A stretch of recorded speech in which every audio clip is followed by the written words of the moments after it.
Tout ce que je sais, c'est que je ne sais rien, donc je sais pas que je sais quelque chose, donc je sais pas que je sais... Hein? Non, je relis la défense de Sarkozy dans l'affaire libyenne. Ouais, je comprends pas, je comprends rien. J'avais mieux compris, il faut pas descendre de la table dont vous n'avez pas choisi la voiture pour renverser le chauffeur ou quoi. Ou la rhubarbe, là, passe-moi la rhubarbe. Il parle pas de rhubarbe en fait, c'est un espèce de jeu de mots là. Bon, oula, je sais pas si les gens vont comprendre quelque chose. Allez, salut YouTube, j'espère que ça va. Moi, ça va, et c'est ça exactement. Vous savez, moi, ça va toujours. Surtout aujourd'hui, on va parler d'un sujet très populaire que j'adore, la philosophie. Mais on va l'aborder d'une certaine manière. Ça va pas être un espèce d'épisode de Monsieur Phi avec un exercice de pensée dans lequel personne ne comprend rien, même en lisant les 35 lignes de comics sur MS qu'il y a toutes les 2 secondes là. On va plutôt parler de mes auteurs favoris, les philosophes contemporains qui m'ont construit en tant que militant de gauche. Alors je dis auteur parce que j'ai pas trouvé d'autrice philosophe contemporaine. Je sais pas s'il y en a. Mais pour compenser, j'ai pris un auteur philosophe très féministe. Voilà.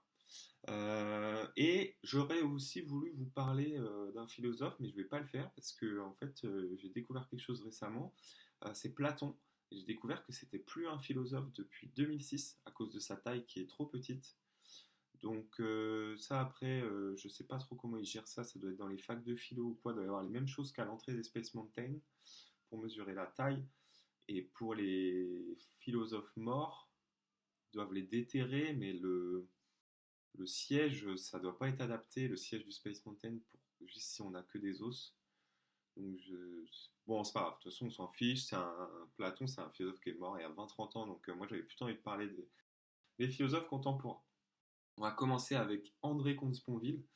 Une petite anecdote, André Comte-Sponville, moi je pensais que c'était un vieux débris de l'Antiquité, l'époque des rois et des reines là, parce qu'il parlait que de bonheur, pas très intéressant le boug. Mais en fait c'est un contemporain parce que je l'ai vu sur Radio Sud un jour, c'était à l'époque du Covid. Donc il commençait toutes ses interventions par je suis pas médecin mais, et il allait répéter exactement la même chose sur tous les plateaux de télé et radio. C'est là qu'il y a des gens qui ont dit ouais, super, le mec est payé très cher pour faire la promo de ses bouquins, répéter exactement la même chose. Ce qu'il dit c'est de la merde, ses bouquins ils sont à chier, il est pas très beau. Enfin, ça c'est les critiques que les gens faisaient. Euh, et moi je vois autre chose en fait, c'est que le mec est tellement allé au bout de sa pédagogie, tellement bon dans l'explication de son discours qu'il peut pas changer un seul mot quoi. C'est comme si tu avais 20 sur 20 à contrôle et tu disais oh, je vais changer un peu. Bah, ça sert à rien, tu as 20 sur 20, donc tu changes pas ce qu'il y a dedans. Comte Sponville, pour vous parler un peu plus en détail de la personne, c'est quelqu'un qui en ce moment lutte contre le wokisme. Alors je prendrai du temps, peut-être dans une prochaine vidéo, pour décrire un peu ce que c'est le wokisme.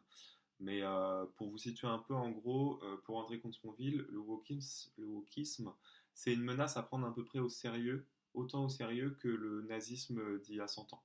Voilà. Comte-Sponville, mis à part ça, j'avais des petites citations, comme pour rappeler un petit peu l'esprit dissertation philosophique de quand on était plus jeune, que c'était de la merde là. Et ben voilà, c'est une petite touche humoristique que je vous mets. Il a dit, André Comte-Sponville, une idée que personne n'aurait jamais eue, cela a toute chance d'être une sottise. Marrant, non? Et en fait, quand on le connaît un peu, on voit sa carrière, c'est très vrai ce qu'il dit, notamment par rapport à lui, parce que il a jamais eu une seule idée que personne n'a eue avant lui.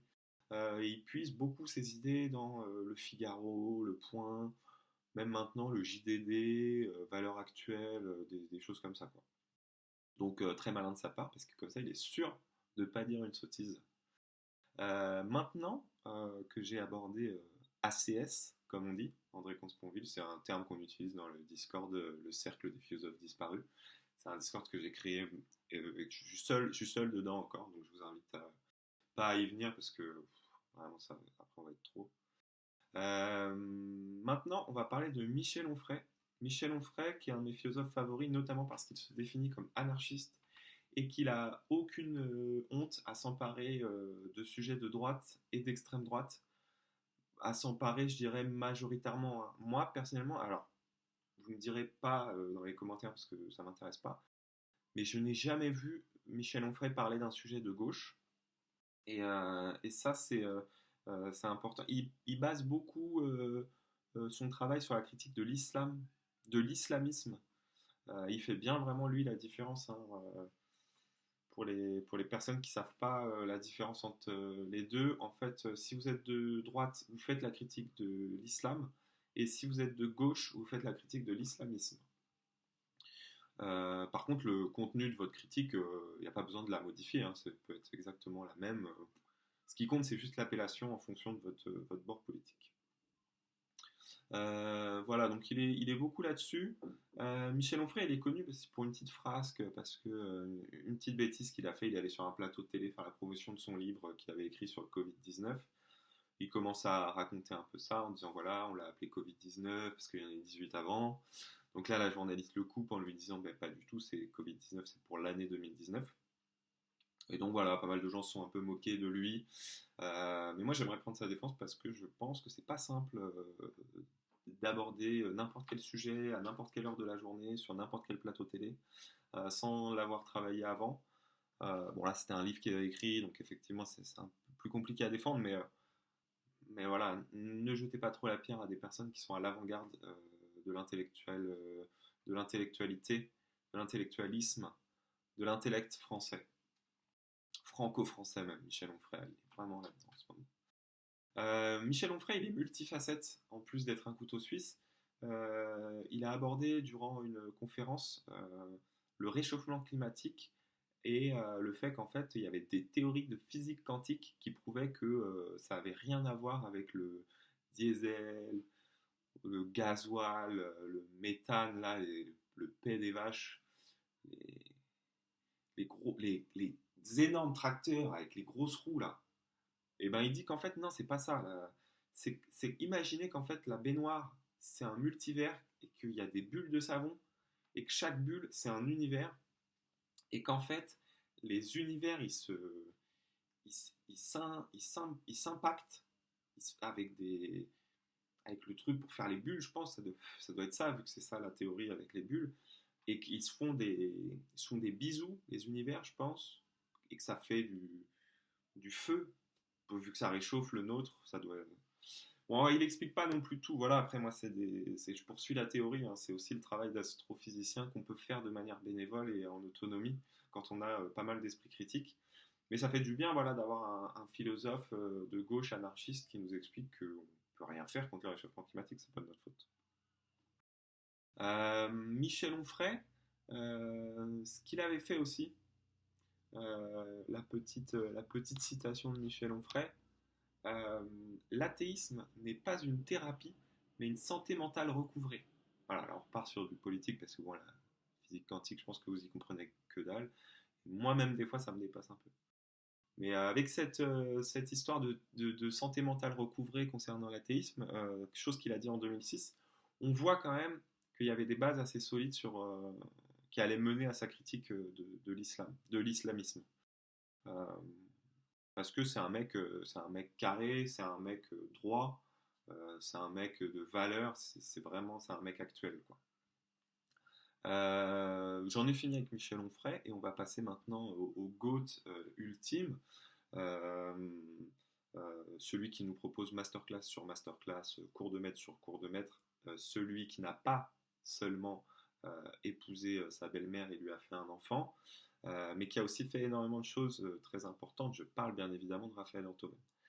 Raphaël Enthoven, pour le résumer en un seul mot, je dirais féminisme.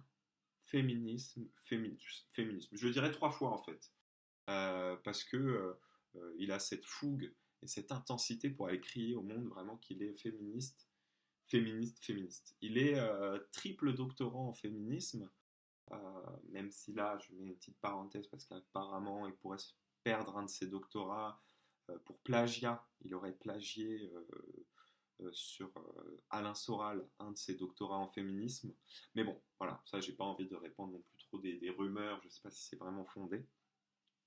Moi, ce que j'aime avec Enthoven, c'est il est tellement compétent dans le féminisme, en fait, c'est qu'une fusion de Gisèle Halimi avec, je sais pas, Emma Goldman n'aurait rien à apprendre sur le féminisme à Raphaël Enthoven.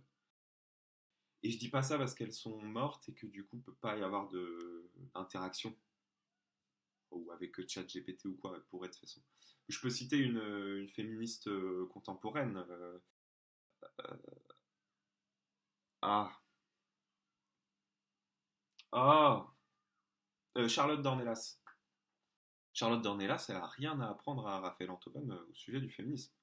Ce qui est incroyable aussi avec Rafi, le petit Rafou, c'est cette capacité qu'il a, cette énergie pour se rendre aux universités d'été du féminisme, avoir un temps de parole de 40 minutes alors que les autres intervenantes en ont même pas la moitié, euh, faire son discours, à la moitié demander à son auditoire de bien vouloir la fermer jusqu'au bout parce que ce qu'il a à dire c'est quand même très important.